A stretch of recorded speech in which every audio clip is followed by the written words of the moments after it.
How come every time I go to see a R-rated superhero movie, there has to be this wide-eyed 10-year-old sitting right next to me? So I sit in the theater for Logan, and this 10-year-old is just sitting next to me. I'm looking at him like, should you be here? Whatever. But then again, this kid just starts yapping off in the first 5 to 10 minutes. Look, Mom, Logan's old. Look, Mom, Logan's not healing. Look, Mom, and I'm just sitting there like, oh my gosh, kid, be quiet. Let me enjoy the movie. Yeah, the movie shut him up for me. The next 10 to 20 minutes of this movie, yeah, that kid was quiet. But anyway, obviously this weekend I went to see Logan and I had the time of my life. This movie is phenomenal. Logan follows Hugh Jackman giving his last performance as the Wolverine, and Logan is in a place where we haven't seen him. He is old. He is weary. He's struggling just to survive. He's doing odd jobs on the Mexican border as a limousine driver. All the while taking care of this new mutant named Caliban and an ailing Professor X, once again played by Patrick Stewart. So they're kind of like living their rundown life in this apocalyptic future where mutants seem to be extinct. And then all along, Professor Xavier tells Logan that, hey, look, there's this girl who's just like you. Mutants are dead. So anyway, there's this safe haven where you can take her and she'll be safe along with other mutants. And Logan's like, yeah, I'm not doing that. I've had enough of this crap. I've seen so many away. He doesn't say this, obviously, but he's so weary because he's lived so long. He's outlived all his loved ones. Everyone he has come to care about at some point has just died. It's just been not a great life for him. He's never had a family. So he at first refuses to do it, but as danger would have it, this rogue group of like ex-mutant killers / surgeons are out to just sabotage the mission, basically. Kill all the mutants that, not kill them, but make them into soldiers. But there's this plot going on. Anyway, those group of folks are chasing after Logan and the girl X-23, as you know in the comics. But yeah, so it follows their road trip, their bonding, and yeah, so that's where the main plot of this movie goes. First of all, what I loved about this movie is it's so somber. As I said, with the kid, that kid was yapping off the first 5 minutes where there was a little action. But this movie, when it slowed down and it set the exposition, it set the tone, that kid just sat there like,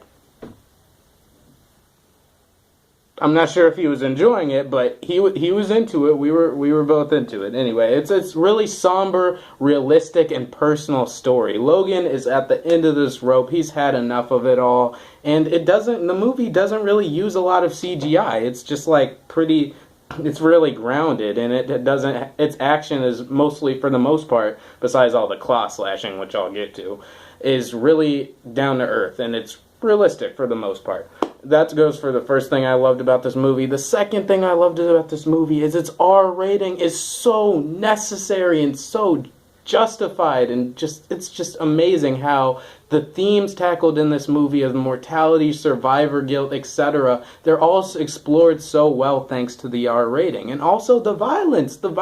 Wolverine is a killer. When he goes off, he needs to be slashing dudes, just obliterating them, which he does quite a lot of this movie. Like, if Wolverine, what always bugged me about the past X-Men movies is how Wolverine would be stabbing dudes and stuff, and it's just like, no blood. Really? Nope.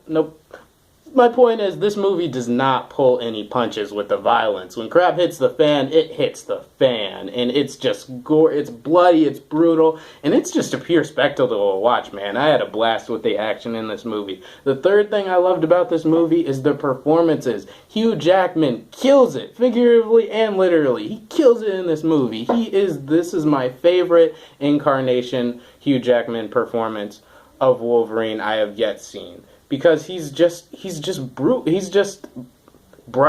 He's fragile, and we haven't seen him like this. He's at the end of the line. He doesn't know where he should carry on. He just wants to die. And Professor X, he's like telling him, Logan, there's this girl, you can still do this good. There's still something to live for. Speaking of Professor X, Patrick Stewart once again reprises his role, and he does a great job. Professor X has reached that senile point where he's old, he's also much older, but he's also like struggling to control his powers. He's having these migraines that just completely wreak havoc. And I really liked how Patrick Stewart, this movie explores the dynamic between Logan and Professor X's relationship. And I like seeing that. We've never seen Patrick Stewart have a dominant role in a movie, in a Wolverine-centered movie like this. So I liked how they did that. Also, Daphne Keane, a new actress, Daphne Keane does a great job as X-23. She gives such a subdued performance that's really well done. She doesn't say much at all, but she communicates so much through her death stare. She has a killer death stare and just her overall body language. So those are the three performances I love most about this movie, but everyone else was great as well.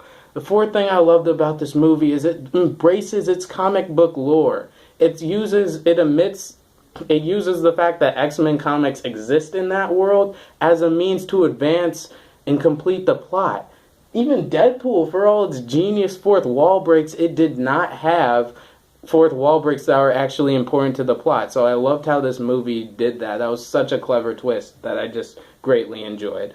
The fifth thing I loved about this movie, it's so beautifully shot. This is amazing filmmaking. This is an amazing and compelling drama, no matter how you slice it. No pun intended. I promise that was unintentional. But this movie is shot so well. Every shot is deliberate. It's intentional. The action in this movie, there isn't like shaky cam when Logan is just going around slicing up dudes. It's very well focused and it's personal. There are so many up close shots and zoomed in shots that it just integrates the plot and the themes and the emotions so well. It puts you right there. This is a movie it's just mind-blowing how personal it is. I didn't expect it, honestly. So there's no other way I can put it, guys. You notice I gave 5 things I like. That's not a coincidence because this movie gets a perfect rating of 5 stars. I just walked out so content as a comic book fan and as a moviegoer. I just said, Director James Mangold, thank you. Because this is why I go to the movies, to see meaningful, emotional, action-packed stories that have gravity and have weight to it. Not just meaningless CGI action, X-Men Apocalypse. But yeah, that's what I'm saying. It was just a great movie. This movie, I've heard rumors that a Last of Us movie is in production. I don't want to see a Last of Us movie because I have Logan now. There's so many moments and shots in this movie that I wouldn't surprised if they took inspiration from The Last of Us. My favorite video games meets my favorite movie genre, and it's just a very satisfying experience. It's not just a movie for me. It was an experience watching it, and I can't wait to see it again. Guys, thanks so much for watching my review of Logan. Please like, share, subscribe, and yeah, thanks again for watching. This movie was phenomenal. If we have any other comic book movies this year that comes even close to what Logan is, we're gonna have a great year, folks. Thanks again for watching, and I'm out for now.